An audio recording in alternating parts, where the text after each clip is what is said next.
जय जिनेंद्र। आत्मा चैनल देख रहे सभी दर्शकों का मैं नलिनी स्वागत करती हूं। आइए बढ़ते हैं आज के धार्मिक और सामाजिक समाचारों की ओर। और आज की सबसे बड़ी खबर यह है कि पंजाब में प्रधानमंत्री नरेंद्र मोदी की रैली स्थान पर पहुंचने के दौरान हुई सुरक्षा में बड़ी चूक के कारण रैली को रद्द कर दिया गया। घटना के बाद बठिंडा हाईवे अड्डे के अधिकारियों का भी बयान सामने आया है। बठिंडा हाईवे अड्डे के अधिकारियों ने एएनआई को बताया है कि बठिंडा हवाई अड्डे पर लौटने पर पीएम मोदी ने वहां के अधिकारियों से कहा, अपने सीएम को धन्यवाद कहना कि मैं बठिंडा हवाई अड्डे तक जिंदा लौट आया। पंजाब में प्रधानमंत्री नरेंद्र मोदी बुधवार को सड़क मार्ग से जाते समय एक फ्लाईओवर पर 15 से 20 मिनट के लिए उस वक्त फंस गए जब कुछ प्रदर्शनकारियों ने रास्ते को रोक दिया। गृह मंत्रालय ने इस घटना को प्रधानमंत्री की सुरक्षा में गंभीर चूक करार दिया है। गृह मंत्रालय ने कहा है कि प्रधानमंत्री नरेंद्र मोदी की पंजाब यात्रा के दौरान गंभीर सुरक्षा खामी के बाद उनके काफिले ने लौटने का फैसला किया। बयान में यह भी कहा गया है कि मंत्रालय ने पंजाब सरकार से इस चूक के लिए जवाबदेही तय करने और कड़ी कार्रवाई करने के लिए कहा है। जिस वक्त यह घटना हुई उस वक्त प्रधानमंत्री बठिंडा से हुसैनीवाला में राष्ट्रीय शहीद स्मारक की ओर जा रहे थे। पीएम मोदी 2 साल के अंतराल के बाद आज पंजाब पहुंचे थे। विवादास्पद कृषि कानूनों को निरस्त किए जाने के बाद यह राज्य में उनका पहला दौरा था। इन कानूनों को लेकर किसानों ने लगभग 1 साल तक दिल्ली की सीमाओं पर विरोध प्रदर्शन किए थे। कार्यक्रम के बाद प्रधानमंत्री एक रैली को भी संबोधित करने वाले थे। आत्मा ब्यूरो की रिपोर्ट। पंजाब के मुख्यमंत्री चरणजीत सिंह चन्नी और प्रदेश कांग्रेस अध्यक्ष नवजोत सिंह सिद्धू को डीजीपी बहाल किए जाने पर गहरा झटका लगा है। सिद्धू के चहेते सिद्धार्थ चट्टोपाध्याय और चन्नी के चहेते इकबालप्रीत सिंह सहोता का नाम यूपीएससी के पैनल से बाहर हो गया। अब पंजाब के मुख्यमंत्री को पैनल द्वारा सुझाए गए 3 नामों में से किसी एक नाम को चुनना होगा। इस तरह पंजाब में जल्द ही 1 महीने के भीतर पंजाब में तीसरी बार नए डीजीपी की नियुक्ति होगी। दरअसल वर्तमान में सिद्धार्थ चट्टोपाध्याय को डीजीपी बनाए जाने के पंजाब सरकार के फैसले से असहमति जताते हुए संघ लोक सेवा आयोग यूपीएससी ने नए नामों की सिफारिश की है।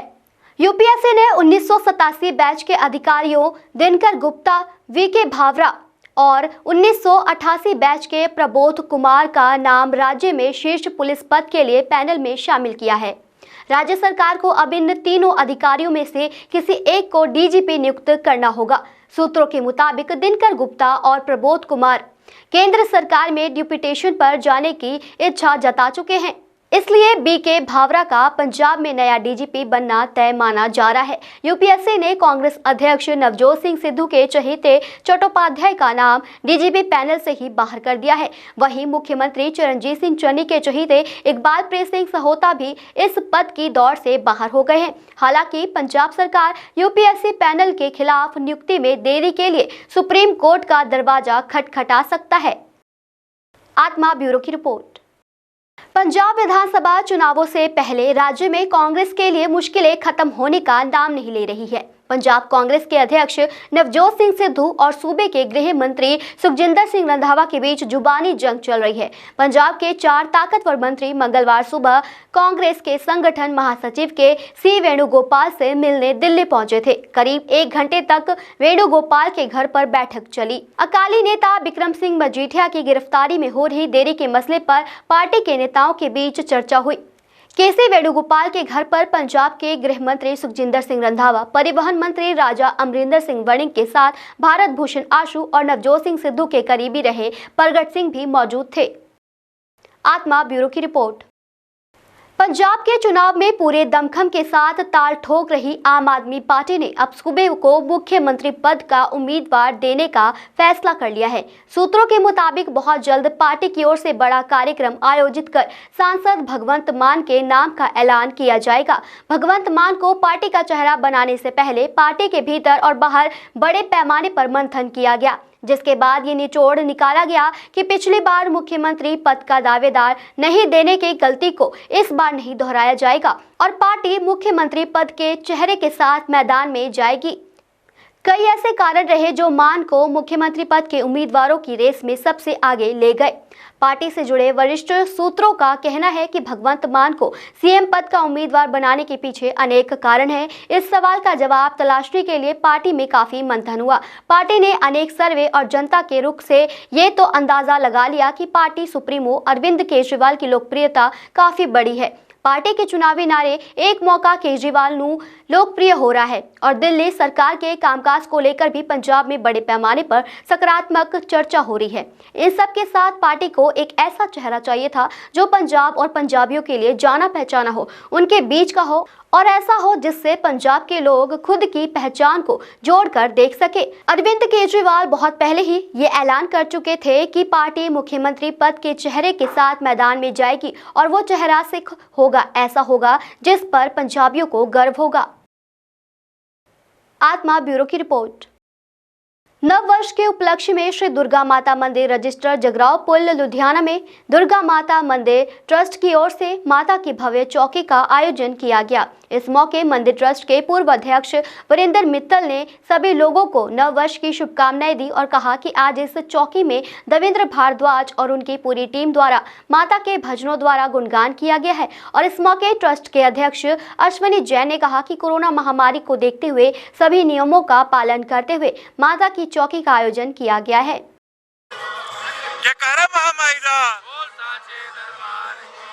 नव वर्ष की माँ के सभी भक्तों को लाख लाख बधाई हो। माँ की कृपा से आने वाला वर्ष आप सबको अच्छी आयु दे, अच्छी सेहत दे और माँ की कृपा सदा बनी रहे। आज श्री दुर्गा माता मंदिर में मंदिर ट्रस्ट के द्वारा माँ की प्रथम चौकी की जा रही है। माँ की चौकी में माँ का गुणगान देवेंद्र भारद्वाज एंड पार्टी वाले कर रहे हैं और साथ में पूरन भगत जी और मंजीत जी द्वारा हर मंगलवार को लंगर लगाया जाता है, लंगर भी चल रहा है। अब मैं ट्रस्ट के सेक्रेटरी अश्विनी जैन जी से कहूँगा कि वो आप सबसे बात करें। माता दी श्री दुर्गा माता मंदिर ट्रस्ट की तरफ से आप सभी लुधियाना वासियों और पंजाब वासियों को नए वर्ष की लाख लाख बधाई हो। और हम अपना मंगलवार की पहली चौकी, साल की पहली चौकी मंदिर में करवा रहे हैं। इसके लिए भी सभी लुधियाना वासियों को लाख लाख बधाई। और हम जो भी कोशिश हो रही है दुर्गा माता मंदिर ट्रस्ट की तरफ से कोविड-19 नियमों का पालन किया जा रहा है, मास्क और सैनिटाइज का उपयोग किया जा रहा है, उसको हम फॉलो रख के ही चौकी कर रहे हैं। जय माता। जय माता दी जी। मैं लुधियाना वासियों और अपने सारे देश वासियों 2022 नवे साल दी मुबारक दिंदा है। मैं जिस तरह तुसी सारे जानते हो इस वेले ओमिक्रॉन और कोरोना का फैलाव साडे देश के भी द्वारा फैल रहा है। मैं सब नूं बेनती करांगा कि ये तो अपने परिवारों, अपने दोस्तों, अपने साथियों बचाओ। आप मास्क का प्रयोग करो, नाल सैनिटाइजर का प्रयोग करो और सोशल डिस्टेंसिंग मेनटेन करो। अज इस साल की 2022 की माता की पहली चौकी असी इत्थे मंदिर दे विच रखी है। रब करे ये कोरोना और ओमिक्रॉन जल्दी तो जल्दी इस देश में जान, ताकि जिहड़ा ये चौकियाँ और माँ की आराधना जिहड़ी हैगी वो चल सके। जय माता दी, जय माता। लुधियाना से कैमरामैन विकास के साथ राजेश मेहरा की रिपोर्ट। आज फिरोजपुर में प्रधानमंत्री नरेंद्र मोदी की रैली होने वाली थी, जो कि रद्द कर दी गई। लेकिन इस रैली के विरोध में कई किसानों द्वारा पंजाब के विभिन्न जिलों में जमकर धरना प्रदर्शन किया गया और केंद्र सरकार के खिलाफ नारेबाजी की गई। और आज किसानों द्वारा लुधियाना के राहो रोड पर प्रदर्शन किया गया। इस मौके किसानों ने कहा कि उन्होंने कई कारणों से प्रधानमंत्री नरेंद्र मोदी की इस रैली का विरोध किया है। उन्होंने कहा कि सबसे पहले कारण तो ये है कि जब केंद्र सरकार द्वारा 3 कृषि कानून निरस्त किए गए थे, उस समय केंद्र सरकार द्वारा जो बाकी के 6 मसले हैं उन्हें हल करने का वादा किया गया था, जिसके लिए 15 जनवरी का समय रखा गया था। लेकिन उससे पहले आज ये रैली रख ली गई। और दूसरा कारण लखीमपुर खीरी की जो घटना थी उसकी रिपोर्ट आ गई है, लेकिन केंद्र सरकार द्वारा मंत्री को बर्खास्त नहीं किया गया है, बल्कि किसानों को परेशान किया जा रहा है, जिस करके उन्होंने आज ये विरोध प्रदर्शन किया है। उन्होंने और क्या कुछ कहा, आइए सुनते हैं। ਮੋਦੀ ਦੀ ਫਿਰੋਜ਼ਪੁਰ ਜਿਹੜੀ ਰੈਲੀ ਰੱਖੀ ਗਈ ਆ, ਇਹ ਉਸ ਦੇ ਵਿਰੋਧ ਦੇ ਵਿੱਚ ਅਸੀਂ ਧਰਨਾ ਲਾ ਰਹੇ ਆ, ਕਿਉਂਕਿ ਜਿੱਦਣ ਕਾਨੂੰਨ ਰੱਦ ਕੀਤੇ ਸੀਗੇ ਉਸ ਦਿਨ ਇਹਨਾਂ ਨੇ ਵਾਅਦਾ ਕੀਤਾ ਸੀ ਵੀ ਜਿਹੜੇ ਬਾਕੀ ਦੇ 6 ਮਸਲੇ ਆ ਉਹਨਾਂ ਨੂੰ ਵੀ ਅਸੀਂ ਨਾਲ ਦੀ ਨਾਲ ਹੱਲ ਕਰਾਂਗੇ। ਉਹਨਾਂ ਦੀ 15 ਤਰੀਕ ਰੱਖੀ ਆ, ਜਿਹੜੀ 15 ਹੁਣ ਆਉਣੀ ਆ, ਪਰ 15 ਤਰੀਕ ਤੋਂ ਪਹਿਲਾਂ ਇਹਨਾਂ ਨੇ ਰੈਲੀ ਰੱਖ ਲਈ। ਇੱਕ ਕਾਰਨ ਇਹ ਸੀ, ਦੂਜਾ ਕਾਰਨ ਇਹ ਆ ਵੀ ਲਖੀਮਪੁਰ ਖੀਰੀ ਦੇ ਵਿੱਚ ਜਿਹੜੀ ਘਟਨਾ ਵਾਪਰੀ ਸੀ ਉਹਦੀ ਜਿਹੜੀ ਰਿਪੋਰਟ ਆ, ਐਸਟੀ ਦੀ ਰਿਪੋਰਟ ਆ ਗਈ ਆ। ਅਜੇ ਤੱਕ ਇਹਨਾਂ ਨੇ ਮੰਤਰੀ ਸਸਪੈਂਡ ਨਹੀਂ ਕੀਤਾ, ਉਲਟਾ ਕਿਸਾਨਾਂ ਨੂੰ ਚੱਕ ਕੇ ਅੰਦਰ ਦੇ ਰਹੇ ਨੇ, ਜਿਹਦੇ ਵਿਰੋਧ ਦੇ ਵਿੱਚ ਅਸੀਂ ਇਹ ਅੱਜ ਵਿਰੋਧ ਕਰ ਰਹੇ ਹਾਂ ਉਹਦਾ। ਅੱਜ ਵੀ ਜਿਹੜੀ ਸਾਨੂੰ ਖਸਤਾ ਹੈ, ਕਦੇ ਕਰੋਨਾ ਕੱਢ ਦਿੰਦੇ ਆ, ਕਦੇ ਵਾਪਸ ਲੈ ਲੈਂਦੇ ਨੇ। ਔਰ ਮੋਦੀ ਦਾ ਰੋਸ ਪ੍ਰਗਟ ਹੈ ਵੀ ਸਾਡੇ ਕਿਸਾਨਾਂ ਦੇ ਨਾਲ ਜੋ ਧੱਕਾ ਕੀਤਾ ਉਹਨਾਂ ਦਾ ਮੁਆਵਜ਼ਾ ਨਹੀਂ ਦੇ ਰਹੇ। ਅੱਜ ਜੋ ਉੱਥੇ ਯੂਪੀ ਦੇ ਵਿੱਚ ਹੋ ਰਿਹਾ, ਐਮਐਸਪੀ ਦਾ ਸਮਝੌਤਾ ਕਰਕੇ ਲਾਗੂ नहीं कर रहे, ਅਸੀਂ ਉਹਦੇ ਵਿਰੋਧ 'ਚ किसानी मजदूर पंजाब दे देशवासी है। तमाम देश के इंसानों को, किसानों को, मजदूरों को मिलकर एक साथ होकर और किसानों के साथ मिलकर लड़ाई लड़नी चाहिए, और लड़ा है और इसमें शहादत भी पेश किया है। अगर इनको शर्म होता मोदी जी को तो ये पहले ही ले लेते। ये अगर ये जानते कि ये मेरे देश की रीढ़ की हड्डी है तो ये पहले ही ले लेते। ये 750 शहादत के बाद इलेक्शन का जब दौर आया है तब थोड़ा सा शर्म के खातिर जो है इन्होंने इनको मांग को अपने पक्ष में रखा है, लेकिन अभी तक उन्होंने लागू नहीं किया। देखो सर, वो उन्हों का जोड़ा अपना निजी है या जोड़ा राजनीतिक किनू सपोर्ट करनी है किनू नहीं, पर जितों तक प्रोटेस्ट की गल आ सेंटर गवर्नमेंट के खिलाफ, उत्थे मेरे ख्याल में 32 जथेबंदियां इकट्ठियां ने। लुधियाना से कैमरामैन सलमान के साथ राजेश मेहरा की रिपोर्ट। कोरोना महामारी में फ्रंट लाइन पर काम करने वाले 108 एम्बुलेंस के कर्मचारियों द्वारा अपनी हक की मांगों को लेकर लुधियाना के सिविल अस्पताल में धरना प्रदर्शन किया गया। इस मौके एम्बुलेंस कर्मचारियों ने पत्रकारों से बातचीत करते हुए उन्हें आ रही परेशानियों के बारे में बताया और अपनी कई मांगे सरकार के आगे रखते हुए उन्होंने क्या कुछ कहा, आइए सुनते हैं। ਅਸੀਂ ਪਿਛਲੇ 10 ਸਾਲਾਂ ਤੋਂ ਇਹ ਸੇਵਾ ਕਰ ਚੁੱਕੇ ਹਾਂ। ਸਾਨੂੰ ਪਿਛਲੇ 10 ਸਾਲਾਂ ਤੋਂ ਕੋਈ ਵੀ ਐਗਰੀਮੈਂਟ ਨਹੀਂ ਲੱਗਿਆ। ਸਾਡੀ ਤਨਖਾਹ ਸਿਰਫ 9000 ਆ ਰਹੀ ਆ। 8 ਘੰਟੇ ਦੀ ਡਿਊਟੀ ਹੋਣ ਦੇ ਬਾਵਜੂਦ 7 ਤੋਂ 12 ਘੰਟੇ ਧੱਕੇ ਨਾਲ ਡਿਊਟੀ ਲਈ ਜਾ ਰਹੀ ਆ। ਉਸ ਦੇ ਨਾਲ ਸਾਨੂੰ ਬਹੁਤ ਜ਼ਿਆਦਾ ਪ੍ਰੋਬਲਮਸ ਆ ਰਹੀਆਂ ਨੇ। ਕੋਵਿਡ ਦੇ ਪੇਸ਼ੈਂਟਾਂ ਨੂੰ ਅਸੀਂ ਲੈ ਕੇ ਜਾਂਦੇ ਰਹੇ ਹਾਂ। ਅਸੀਂ ਖੁਦ, ਸਾਡਾ ਸਟਾਫ ਬਹੁਤ ਕੋਵਿਡ ਪੋਜ਼ਿਟਿਵ ਆ ਗਿਆ ਸੀ। ਨਾ ਸਰਕਾਰ ਨੇ ਸਾਨੂੰ ਕੋਵਿਡ ਦਾ ਕੋਈ ਭੱਤਾ ਦਿੱਤਾ ਤੇ ਨਾ ਹੀ ਸਾਨੂੰ ZHL ਕੰਪਨੀ ਨੇ ਕੋਈ ਭੱਤਾ ਦਿੱਤਾ। ਸਾਨੂੰ ਕਿਸੇ ਵੱਲੋਂ ਕੁਝ ਵੀ ਨਹੀਂ, ਸਾਨੂੰ ਐਪਰੀਸ਼ੀਏਟ ਤੱਕ ਨਹੀਂ ਕੀਤਾ ਗਿਆ। ਠੀਕ ਹੈ ਜੀ। ਸਾਡੇ ਨਾਲ ਹੀ ਸਾਡੇ 108 ਦੇ ਡਿਪਾਰਟਮੈਂਟ ਨਾਲ ਹੀ ਪਾਰਸ਼ੈਲਿਟੀ ਪਤਾ ਨਹੀਂ ਕਿਉਂ ਸਰਕਾਰ ਕਰ ਰਹੀ ਹੈ। ਸਾਡੀਆਂ ਮੁੱਖ ਮੰਗਾਂ ਇਹੋ ਹੀ ਨੇ, ਸਾਡਾ ਤਨਖਾਹ ਦੇ ਵਿੱਚ ਵਾਧਾ ਕੀਤਾ ਜਾਵੇ, ਸਿੱਧੇ ਜਾਂ ਸਿੱਧੇ ਤੌਰ ਤੇ ਸਰਕਾਰ ਸਾਨੂੰ ਆਪਣੇ ਅੰਡਰ ਲਵੇ। ਹੁਣ ਇੱਕ ਹੋਰ ਕੰਪਨੀ ਨੇ ਟ੍ਰੈਂਡ ਚਲਾਇਆ ਹੈ, ਪਾਇਲਟਾਂ ਨੂੰ, ਡਰਾਈਵਰਾਂ ਨੂੰ ਫੋਨ ਕਰਦੇ ਹਨ ਵੀ ਇੰਨੇ ਦੀ ਐਵਰੇਜ, ਜਦੋਂ ਵੀ ਪੰਪ ਤੇ ਤੇਲ ਪਹੁੰਚ ਜਾਣਾ ਹੈ ਤੁਸੀਂ ਉੱਪਰ ਫੋਨ ਕਰੋਗੇ ਆਫਿਸ 'ਚ, ਉਹਦੇ ਅਕੋਰਡਿੰਗ ਹੀ ਤੁਸੀਂ ਤੇਲ ਪਵਾਓਗੇ। ਠੀਕ ਹੈ ਜੀ। ਹੁਣ 2-2 3-3 ਡੰਡੇ ਮਤਲਬ ਨਹੀਂ ਆਉਂਦੇ, ਟੈਂਕੀ ਫੁੱਲ ਨਹੀਂ ਹੁੰਦੀ। ਠੀਕ ਹੈ ਜੀ। ਜੇ ਉੱਪਰ ਫੋਨ ਕਰੀਦਾ ਤੇ ਉਹ ਕਹਿੰਦੇ ਇਸ ਦੀ ਜ਼ਿੰਮੇਵਾਰੀ ਸਟਾਫ ਲਏਗਾ, ਜਿਵੇਂ ਪਾਇਲਟ ਜਾਂ EMT ਇਹ ਲੈਣਗੇ। ਠੀਕ ਹੈ ਜੀ। ਸਾਡੀ ਇਹੋ ਮੰਗ ਆ। ਸਾਡੇ ਨਾਲ ਬਹੁਤ ਜ਼ਿਆਦਾ ਧੱਕੇਸ਼ਾਹੀ ਹੋ ਰਹੀ ਹੈ। ਅਸੀਂ ਇਹਦੇ ਰਿਗਾਰਡਿੰਗ CM ਚੰਨੀ ਸਾਹਿਬ ਨੂੰ 4 ਤੋਂ 5 ਮੰਗ ਪੱਤਰ ਦੇ ਚੁੱਕੇ ਹਾਂ। ਹੈਲਥ ਮਿਨਿਸਟਰ OP ਸੋਨੀ ਜੀ ਨੂੰ ਕਮ ਸੇ ਕਮ 4-5 ਮੀਟਿੰਗਾਂ ਹੋ ਗਈਆਂ ਵਾ। ਸਾਨੂੰ ਹਰ ਵਾਰੀ ਇਹੋ ਹੀ ਵਿਸ਼ਵਾਸ ਦਿਵਾਇਆ ਜਾਂਦਾ ਵੀ ਤੁਹਾਡਾ ਕੁਝ ਕਰਦੇ ਆ, ਕੁਝ ਸੋਚਦੇ ਆ, ਪਰ ਸਾਡੇ ਨਾਲ ਕੁਝ ਵੀ ਨਹੀਂ ਹੋ ਰਿਹਾ। ਸਾਡੀ ਪਿੱਛੇ ਜੇ ਐਕਸੀਡੈਂਟ ਦੇ ਵਿੱਚ 1-2 ਮੁੰਡੇ ਇਦਾਂ ਹੀ ਔਨ ਡਿਊਟੀ ਐਕਸਪਾਇਰ ਹੋ ਗਏ ਸੀ, ਉਹਨਾਂ ਨੂੰ ਵੀ 50-50 ਰੁਪਇਆ ਦੇ ਕੇ ਕੰਪਨੀ ਨੇ ਮਗਰੋਂ ਲਾਤਾ। ਸਾਡੀ ਇਹੋ ਮੰਗ ਆ, ਸਾਡਾ 50-50 ਲੱਖ ਦਾ ਬੀਮਾ ਹੋਵੇ। ਠੀਕ ਹੈ ਜੀ। ਸਭ ਤੋਂ ਵੱਡੀ ਮੁਸ਼ਕਲ ਸਾਡੀ ਵੀਰੇ ਇਹੀ ਆ ਜੋ ਡੀਜ਼ਲ ਦੀ ਆ। ਡੀਜ਼ਲ ਉੱਥੋਂ ਕਰ ਰਹੇ ਆ, ਕਹਿੰਦੇ ਤੁਸੀਂ ਡੀਜ਼ਲ ਆਪਦੇ ਹਿਸਾਬ ਨਾਲ ਨਹੀਂ ਪਾਉਣਾ, ਸਾਡੇ ਹਿਸਾਬ ਨਾਲ ਪਾਉਣਾ। ਇੱਕ ਮੁਸ਼ਕਲ ਇਹ ਆ, ਇੱਕ ਸਾਨੂੰ ਓਵਰ ਟਾਈਮ ਨਹੀਂ ਮਿਲ ਰਿਹਾ। ਓਵਰ ਟਾਈਮ ਸਾਨੂੰ ਜੋ ਮਿਲਣਾ ਚਾਹੀਦਾ ਉਹ ਨਹੀਂ ਮਿਲ ਰਿਹਾ। ਨਾ ਬੰਦਾ ਆ ਰਿਹਾ, 15-15 ਦਿਨ ਡਿਊਟੀ ਕਰ ਰਹੇ ਆ ਲਗਾਤਾਰ 24-24 ਘੰਟੇ, ਓਵਰ ਟਾਈਮ ਨਹੀਂ ਆ ਰਿਹਾ। 13 ਦਿਨ ਦੀ ਡਿਊਟੀ ਬਣਦੀ ਆ। ਨਾ ਕੋਈ ਸਾਨੂੰ DC ਰੇਟ ਤੇ ਕੀਤਾ ਜਾਵੇ। ਠੀਕ ਆ। ਸਾਡੀ ਮੁੱਖ ਮੰਗ ਇਹ ਆ ਵੀ ਸਾਡੀ ਤਨਖਾਹ 'ਚ ਵਾਧਾ ਕੀਤਾ ਜਾਵੇ।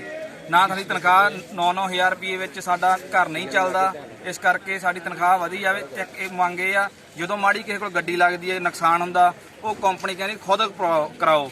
ਜੋ ਸ਼ੀਸ਼ਾ ਟੁੱਟ ਗਿਆ, ਕੁਛ ਵੀ ਟੁੱਟ ਗਿਆ, ਕੰਪਨੀ ਕਹਿੰਦੀ ਤੁਸੀਂ ਕਰਵਾਓ ਕੰਮ। 9000 ਰੁਪਏ ਵਿੱਚ ਗੱਡੀ ਦਾ ਕਿਵੇਂ ਕੰਮ? ਨਵੀਆਂ ਗੱਡੀਆਂ, ਮਹਿੰਗਾ ਸਮਾਨ ਆ। लुधियाना से कैमरामैन गगन के साथ राजेश मेहरा की रिपोर्ट। श्री गुरु गोबिंद सिंह जी के आगमन पूर्व के संबंध में आज गुरुद्वारा प्रबंधक कमेटी के समूह सदस्यों के सहयोग से गुरुद्वारा सिंह सभा माई नंद कौर रजिस्टर घुमार मंडी लुधियाना से एक विशाल नगर कीर्तन निकाला गया, जो कि लुधियाना के विभिन्न स्थानों से होता हुआ वापस गुरुद्वारा साहिब में समाप्त हुआ। इस मौके एसीपी ट्रैफिक गुरतेज सिंह को गुरुद्वारा प्रबंधक कमेटी की ओर से सम्मानित किया गया। ਵਾਹਿਗੁਰੂ ਜੀ ਕਾ ਖਾਲਸਾ ਵਾਹਿਗੁਰੂ ਜੀ ਕੀ ਫਤਿਹ। ਸਰਬੰਸ ਦਾਨੀ ਦਸ਼ਮੇਸ਼ ਪਿਤਾ ਸਾਹਿਬੇ ਕਮਾਲ ਸ੍ਰੀ ਗੁਰੂ ਗੋਬਿੰਦ ਸਿੰਘ ਜੀ ਦੇ ਆਗਮਨ ਪੁਰਬ ਦੀ ਖੁਸ਼ੀ ਦੇ ਵਿੱਚ ਗੁਰਦੁਆਰਾ ਸਿੰਘ ਸਭਾ ਮਾਈ ਆਨੰਦ ਕੌਰ ਵੱਲੋਂ ਅੱਜ ਪੰਜ ਪਿਆਰਿਆਂ ਦੀ ਅਗਵਾਈ ਹੇਠ ਨਗਰ ਕੀਰਤਨ ਕੱਢਿਆ ਜਾ ਰਿਹਾ ਹੈ, ਜੋ ਕਿ ਗੁਰਦੁਆਰਾ ਮਾਈ ਆਨੰਦ ਕੌਰ ਤੋਂ ਚੱਲ ਕੇ ਆਰਤੀ ਚੌਂਕ ਤੋਂ ਚੱਲ ਕੇ ਗੁਰਦੁਆਰਾ ਗੋਬਿੰਦ ਨਗਰ ਤੋਂ ਚੱਲ ਕੇ ਗੁਰਦੁਆਰਾ ਮਹਾਰਾਜ ਨਗਰ ਤੋਂ ਚੱਲ ਕੇ PIU ਰੋਡ ਤੋਂ ਹੁੰਦਾ ਹੋਇਆ ਸੱਗੂ ਚੌਂਕ ਤੋਂ ਅੱਗੇ ਜਾ ਕੇ ਸਰਦਾਰ ਟੈਂਟ ਹਾਊਸ ਚੌਂਕ, ਉੱਥੋਂ ਅੱਗੇ ਜਾ ਕੇ ਗੁਰਦੁਆਰਾ ਮਾਇਆ ਨਗਰ ਘੁਮਾਰ ਮੰਡੀ ਚੌਂਕ ਨੈਸ਼ਨਲ ਰੋਡ ਤੋਂ ਹੁੰਦਾ ਹੋਇਆ ਗੁਰਦੁਆਰਾ ਸਿੰਘ ਸਭਾ ਮਾਈ ਆਨੰਦ ਕੌਰ ਵਿਖੇ ਵਾਪਸੀ ਹੋਵੇਗੀ। ਅੱਜ ਮੌਸਮ ਖਰਾਬ ਹੋਣ ਦੇ ਬਾਵਜੂਦ ਵੀ ਅੱਜ ਸਮੂਹ ਸੰਗਤਾਂ ਦੇ ਵਿੱਚ ਬਹੁਤ ਭਾਰੀ ਉਤਸ਼ਾਹ ਹੈ। ਦਸ਼ਮੇਸ਼ ਪਿਤਾ ਦੇ ਆਗਮਨ ਪੁਰਬ ਦੀ ਖੁਸ਼ੀ ਦੇ ਵਿੱਚ ਅੱਜ ਸਮੂਹ ਸਾਧ ਸੰਗਤ ਬਹੁਤ ਵੱਧ ਚੜ੍ਹ ਕੇ ਹਿੱਸਾ ਲੈ ਰਹੀ ਹੈ। ਅਸੀਂ ਸੰਗਤਾਂ ਦੇ ਵੀ ਧੰਨਵਾਦੀ ਹਾਂ ਤੇ ਨਾਲ ਹੀ ਅਸੀਂ ਮੀਡੀਆ ਦੇ ਵੀ ਧੰਨਵਾਦੀ ਹਾਂ ਜਿਨ੍ਹਾਂ ਨੇ ਸਾਡਾ ਇੰਨਾ ਸਾਥ ਦਿੱਤਾ। ਵਾਹਿਗੁਰੂ ਜੀ ਕਾ ਖਾਲਸਾ ਵਾਹਿਗੁਰੂ ਜੀ ਕੀ ਫਤਿਹ। लुधियाना से कैमरामैन बलविंदर के साथ राजेश मेहरा की रिपोर्ट। पंजाब के विभिन्न जिलों में बढ़ती ठंड में लगातार बारिश का सिलसिला जारी है। इसी संबंध में आज head of climate and agri meteorology doctor PK Sidhu ने आने वाले समय में मौसम की स्थिति के बारे में बताया। ਜਿਹੜੀ ਸਾਨੂੰ ਕਲਾਊਡ ਪਿਕਚਰਸ ਤੇ ਜਿਹੜੀ 에ਅਰ ਪ੍ਰੈਸ਼ਰ ਦੇ ਚਾਰਟਸ ਨੇ ਉਹ ਇੰਡੀਕੇਟ ਕਰਦੇ ਆ ਕਿ ਇੱਕ ਲੋ ਪ੍ਰੈਸ਼ਰ ਏਰੀਆ ਜਿਹੜਾ ਹੈ ਉਹ ਪੰਜਾਬ ਤੇ ਜਿਹੜੇ ਹੋਰ ਮੈਦਾਨੀ ਇਲਾਕੇ ਇਹਨਾਂ ਤੇ ਮੂਵ ਕੀਤਾ ਹੈ। ਉਹਦੇ ਨਾਲ 4 ਜਨਵਰੀ ਤੋਂ ਲੈ ਕੇ ਤਕਰੀਬਨ 7-8 ਜਨਵਰੀ ਤੱਕ ਪੰਜਾਬ ਦੇ ਵਿੱਚ ਕਿਤੇ ਹਲਕੀ ਤੋਂ ਜ਼ਿਆਦਾਤਰ ਹਲਕੀ ਤੋਂ ਦਰਮਿਆਨੀ ਵਰਖਾ ਅਤੇ ਕਿਤੇ ਜਿਹੜਾ ਹੈਗਾ ਗਰਜ ਚਮਕ ਦੇ ਨਾਲ ਤੇਜ਼ ਵਰਖਾ ਦੀ ਵੀ ਭਾਰੀ ਵਰਖਾ ਦੀ ਵੀ ਫੋਰਕਾਸਟ ਹੈ। ਨਾਲ ਦੇ ਨਾਲ ਕਿਤੇ ਗੜੇਮਾਰੀ ਵੀ ਹੋ ਸਕਦੀ ਹੈ। ਜਿਹੜੀ ਇਹ ਬਰਸਾਤ ਹੈਗੀ ਹੈ ਇਹ ਸਾਡੀਆਂ ਜਿਹੜੀਆਂ ਫਸਲਾਂ ਨੇ ਉਹਨਾਂ ਵਾਸਤੇ ਲਾਹੇਵੰਦ ਹੈ, ਕਿਉਂਕਿ ਪਿਛਲੇ ਤਕਰੀਬਨ 2 ਮਹੀਨੇ ਤੋਂ ਨਵੰਬਰ ਤੇ ਦਸੰਬਰ ਦੇ ਵਿੱਚ ਬਾਰਿਸ਼ ਨਹੀਂ ਸੀ ਹੋਈ ਐਂਡ ਹੁਣੇ ਜਿਹੜੀ ਬਾਰਿਸ਼ ਹੋ ਰਹੀ ਹੈ ਸਾਡੀਆਂ ਸਾਰੀਆਂ ਫਸਲਾਂ ਵਾਸਤੇ ਉਹਨਾਂ ਦੀ ਇਰੀਗੇਸ਼ਨ ਮੀਟ ਕਰਨ ਵਾਸਤੇ ਲਾਹੇਵੰਦ ਹੈ। ਉਹਦੇ 'ਚ ਕਣਕ ਆ ਜਾਂਦੀ ਹੈ, ਸਰੋਂ ਹੈ, ਜਿਹੜੀਆਂ ਸਾਡੀਆਂ ਸਬਜ਼ੀਆਂ ਦੀਆਂ ਫਸਲਾਂ ਨੇ। ਤੇ ਨਾਲ ਦੇ ਨਾਲ ਇਹ ਕਿਉਂਕਿ ਸੁੱਕੀ ਠੰਡ ਪੈ ਰਹੀ ਸੀ ਸੋ ਆਮ ਜਨਜੀਵਨ ਨੂੰ ਵੀ ਸੁੱਕੀ ਠੰਡ ਤੋਂ ਨਿਜਾਤ ਮਿਲੇਗੀ। लुधियाना से कैमरामैन बलविंदर के साथ राजेश मेहरा की रिपोर्ट। आज all Ludhiana footwear trade and manufacturers द्वारा केंद्र सरकार द्वारा GST दर 5% से बढ़ाकर 12% करने के संबंध में एक बैठक का आयोजन किया गया। GST दर में बढ़ोतरी होने के कारण फुटवेयर व्यापारियों में रोष की लहर है। पत्रकारों से बातचीत करते हुए प्रबंधकों ने कहा कि पहले ही कोरोना महामारी के कारण फुटवेयर व्यापारियों का बड़ा नुकसान हुआ है और अब जाकर जब उनका कारोबार अच्छा चल रहा है तो केंद्र सरकार ने GST का भार उन पर थोप दिया है, क्योंकि फुटवेयर का काम लघु उद्योग में आता है।